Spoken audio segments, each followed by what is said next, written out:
अलिफ से अनार,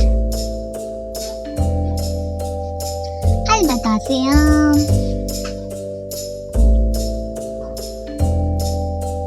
बे से बतख,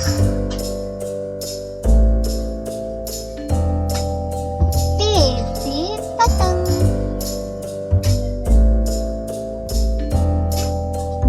ते से तितली, टी से टमाटर,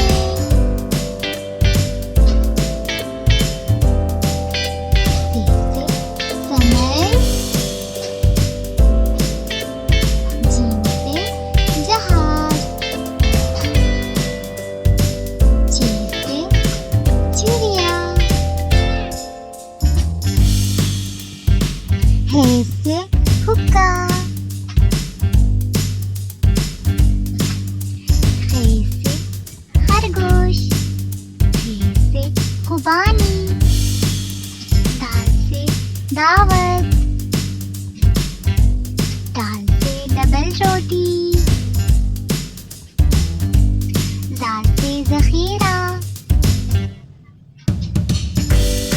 रे से रेत, पॉय से पहाड़, से जंजीर, ये से प्यालाकारी,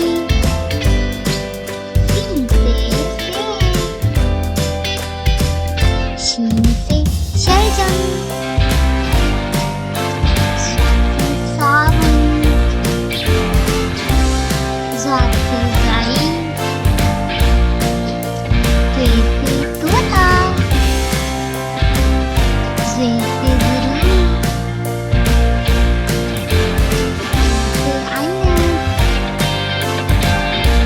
जीम से गुब्बारा, पे से फुआरा, काफ से कलम, काफ से किताब, गाफ से गाय, लाम से लोटा, मीम से मोर, नीम से नाशपाती, वाव से वरक, हमजा से गाय, छोटी ये से यक्का, बड़ी ये से तारे,